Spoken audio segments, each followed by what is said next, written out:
Hi everyone, स्वागत है एक और नई वीडियो में। तो कल मैंने एक पोस्ट डाला था, तो उस पोस्ट पे देखो यहाँ पर एक कमेंट आया हुआ जो कि आप लोगों को समझना बहुत ज़्यादा ज़रूरी है, क्योंकि बहुत सारे लोग को इस टाइप से क्या बोलते हैं कन्फ्यूजन होता है, इस टाइप से इशू होता है कैसे कैसे हम लोग जो यूडी आई डी कार्ड है उसको बनवा सकते हैं। यहाँ पर देखो जो कमेंट है वो 12 घंटा पहले ही आया हुआ है, और यहाँ पर कमेंट हम लोग पढ़ेंगे तो यहाँ पर ये चीज़ लिखा हुआ है, पोर्टल से अप्लाई और पूरा प्रोसेस हो सकता है क्या विदाउट गोइंग हॉस्पिटल, परमानेंट है ओल्ड सर्टिफिकेट से और इसमें सिग्नेचर नहीं है डॉक्टर की तो वैलिड है। तो यहाँ पर देखो मेन इनका क्या कारण है, मतलब मेन ये क्या पूछना चाह रहे हैं, मैं आप लोग को यहाँ पर डिटेल समझा दे रहा हूँ। सबसे पहले तो अब देखो मैं आप लोग को स्टेप बाय स्टेप समझा दे रहा हूँ क्या क्या मतलब क्या ये बोलना चाह रहे हैं और इसका क्या सॉल्यूशन होगा। मेन इनका प्रॉब्लम समझने की कोशिश करेंगे हम लोग। सबसे पहले तो फर्स्ट देखो इनका जो प्रॉब्लम है वो सबसे पहले तो ये है कि इनके पास डिसेबिलिटी सर्टिफिकेट पुराना वाला है, और इनको ये चीज़ जानना है कि अगर ऑनलाइन अप्लाई करते हैं यूडीआईडी कार्ड का फॉर्म को ऑनलाइन भरते हैं तो क्या ऑनलाइन ही सभी प्रोसेस हो जाएगा, हम लोग को सीएमओ ऑफिस जाना पड़ेगा या नहीं जाना पड़ेगा, और जो भी पुराना वाला सर्टिफिकेट है उसमें डॉक्टर का साइन नहीं है तो क्या वो वैलिड माना जाएगा या नहीं माना जाएगा। देखो सबसे पहले तो ये चीज़ समझो कि हम लोग को अगर सीएमओ ऑफिस नहीं जाना पड़ेगा तो क्या यूडीआईडी कार्ड बनेगा या नहीं बनेगा।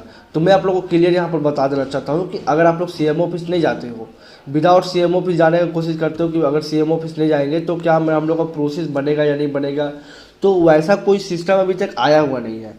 क्योंकि जितने भी यूडीआईडी कार्ड का फॉर्म जितने भी लोग भर रहे हैं ना, उनको एक ना एक बार सीएमओ ऑफिस जाना ही पड़ेगा, और जो चेकअप है वो फिर से कराना ही पड़ेगा। क्योंकि पहले जब हम लोग को यूडीआईडी कार्ड बनता था तो हम लोग को जो डिसेबिलिटी सर्टिफिकेट पहले बना हुआ था वो उस टाइम की डिसेबिलिटी के अकॉर्डिंग बना हुआ था।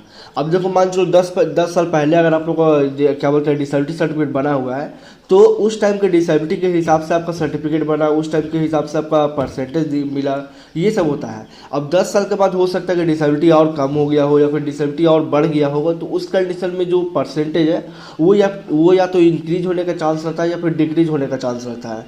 तो इसलिए हम लोग को जो क्या बोलते हैं जब ऑनलाइन फॉर्म हम लोग फिल करेंगे ना तो उसके बाद हम लोग को सीएमओ ऑफिस एक ना एक बार जाना ही पड़ेगा, तभी हम लोग को जो एप्लीकेशन है उसको आगे प्रोसेस किया जाएगा, आगे उसको बढ़ाया जाएगा। अगर हम लोग सीएमओ ऑफिस नहीं जाते हैं तो जो एप्लीकेशन है वो जहाँ तक अप्लाई करने के बाद जहाँ तक रुका हुआ है ना, जैसे मान चलो अप्लाई करके छोड़ दिए हैं तो एप्लीकेशन सक्सेसफुल सबमिटेड ही दिखाएगा, उसके बाद जो आगे का प्रोसेस होता है वो जाएगा ही नहीं जाएगा। क्योंकि मैंने बात किया हुआ है सीएमओ ऑफिस से, वो डायरेक्ट बोलते हैं कि अगर कोई भी है उनके पास पहले से कोई सर्टिफिकेट है या फिर नहीं है तब भी उनको एक बार सीएमओ ऑफिस विजिट करना ही पड़ेगा, फिजिकली यहाँ पर आना ही पड़ेगा। अब और वो जब आएंगे तो उनके पास एप्लीकेशन फॉर्म होना चाहिए, रिसिप्ट होना चाहिए, आधार कार्ड होना चाहिए, ये 3 से 4 डॉक्यूमेंट्स होना चाहिए। अगर पहले से कोई डिसेबिलिटी सर्टिफिकेट है तो वो भी होना चाहिए। अगर ये 3 से 4 डॉक्यूमेंट्स यहाँ पर आके जमा करते हैं और उसके बाद जो उनका क्या बोलते हैं फिजिकल जो चेकअप होता है, जो वेरिफिकेशन होता है वो उनका होगा, उसके बाद ही उनका जो सर्टिफिकेट है वो इशू किया जाएगा। पर अगर आप नहीं जाते हो, अपने सीएमओ ऑफिस विजिट नहीं करते हो, अपने हॉस्पिटल नहीं विजिट करते हो, तो उस कंडीशन में जो आपका एप्लीकेशन है, जो एप्लीकेशन का फॉर्म है वो वैसा का वैसा ही रह जाता है, वहीं पर जो एप्लीकेशन है वहीं पर स्टॉप किया जाता है, मतलब वो आगे प्रोसेस होगा ही नहीं होगा। भले ही आपके पास पहले से कोई डिसेबिलिटी सर्टिफिकेट हो या नहीं हो, या फिर डिसेबिलिटी सर्टिफिकेट परमानेंट बना हो या फिर टेम्पररी बना हो, उससे कोई मतलब नहीं है। अगर आपने यहाँ पर ऑनलाइन अप्लाई कर दिया, एक बार अपना फॉर्म को फिल कर दिया, तो आपको सीएमओ ऑफिस जाना ही जाना है। अगर आप नहीं जाते हो तो आपका एप्लीकेशन फॉर्म वहीं पर रोक दिया जाएगा, ये चीज़ आप समझो। तो इसलिए आप अगर आप फॉर्म को फिल कर रहे हो, फॉर्म को भर रहे हो, तो आपको एक बार कम से कम सीएमओ ऑफिस विजिट करना है, ताकि जितना भी प्रोसेस होता है वो आगे जा पाए और आपका जो डिसेबिलिटी सर्टिफिकेट है वो जल्द से जल्द बन पाए। वहाँ पर जब जाओगे अपना एप्लीकेशन फॉर्म, रिसिप्ट या आधार कार्ड और डिसेबिलिटी सर्टिफिकेट पुराना लेके जाओगे, तो वहाँ पर जो जाने के बाद जो क्या बोलते हैं फॉर्म में वो सबमिट होगा, वहाँ पर वेरीफाई किया जाएगा कि हाँ पहले से कोई डिसेबिलिटी सर्टिफिकेट है तो वो सही है या फिर फेक है, ये चीज़ वेरीफाई किया जाएगा। उसके बाद आपका डिसेबिलिटी चेक होगा कि पहले अगर मान चलो 50% मिला हुआ था तो अभी डिसेबिलिटी कितना इम्प्रूव हुआ है, या फिर वही सेम कंडीशन है, या फिर कंडीशन और ज़्यादा ट्रिकी हो चुका है, तो वहाँ पर ये चेक किया जाएगा अभी लेटेस्ट टाइम पे। तो जब वो चेक होगा तो आपका जो भी डिसेबिलिटी का परसेंटेज बनेगा, अगर मान के चलो पहले जो डिसेबिलिटी था वो 50% का था, अभी जो डिसेबिलिटी वो बढ़ गया है तो 80% का जो डिसेबिलिटी सर्टिफिकेट बनने वाला है, तो उस कंडीशन पे 80% का सर्टिफिकेट बनेगा, और जो डिसेबिलिटी होगा वो परमानेंट भी बनेगा, और जो परसेंटेज होगा वो इंक्रीज भी होकर बनेगा। इसलिए हम लोग को यहाँ पर क्या बोलते हैं फिजिकली फिर से चेकअप किया जाता है कि हाँ सही में जो प्रॉब्लम है वो इम्प्रूव हुआ है या फिर नहीं हुआ है या फिर ठीक हो गया है। क्योंकि अगर पहले कोई भी सर्टिफिकेट बनवाया होगा, गलत सर्टिफिकेट बनवा करके अपना डिसेबिलिटी सर्टिफिकेट को प्रूव करेगा अभी के टाइम पे, तो हो सकता है उसका फेक सर्टिफिकेट भी बन जाए। ये चीज़ होता है, बहुत बहुत बड़ा ऐसा ऐसा कंडीशन होता है। तो इसलिए हम लोग को क्या बोलते हैं, जो भी हम लोग एप्लीकेशन अप्लाई करेंगे उसके बाद हम लोग को सीएमओ ऑफिस जाना ही जाना पड़ता है। उसके अलावा कोई भी तरीका नहीं है कि हम लोग डायरेक्ट ऐसे बनवा सकते हैं। आपको एक ना एक बार सीएमओ ऑफिस जाना पड़ेगा। वहाँ पर जब जाओगे तो वहाँ पर आपको बताया जाएगा कि इतना दिन में बनेगा सर्टिफिकेट। हो सकता है कि टाइम थोड़ा बहुत लग जाए, क्योंकि 3 महीना टाइम लग ही जाता है सभी लोगों पे। मैंने खुद अपना सर्टिफिकेट बनवाया था तो मेरा भी 3 महीना से 4 महीना का टाइम लगा हुआ था, और मैंने बहुत पहले बनवाया था। तो उस हिसाब से आप जोड़ सकते हो कि टाइम कितना लगेगा। तो आप देखो, जब भी यूडीआईडी कार्ड का फॉर्म को फिल करो, फॉर्म में जितना भी प्रोसेस है, जितना भी प्रोसेस है, जितना भी नेम है, जितना भी डिटेल्स है, उसको अच्छे से फिल करो। और आपका जो भी डिसेबिलिटी सर्टिफिकेट पुराना वाला है उसका भी डिटेल्स यहाँ पर डालो, ताकि उन लोग के पास जो फॉर्म है वो जाए तो उन लोग समझे कि हाँ इसके पास पहले से वो डिसेबिलिटी सर्टिफिकेट है। तो जो प्रोसेस है वो जल्द से जल्द आगे बढ़ाया जाए। तो यहाँ पर मैंने आपको बताया कि देखो, पोर्टल से अप्लाई करने का पूरा प्रोसेस है। आपको सिर्फ वहाँ पोर्टल से अप्लाई करना है, बाकी बस सीएमओ ऑफिस से प्रोसेस होता है। ये चीज़ आपका फर्स्ट स्टेप मैंने क्लियर कर दिया।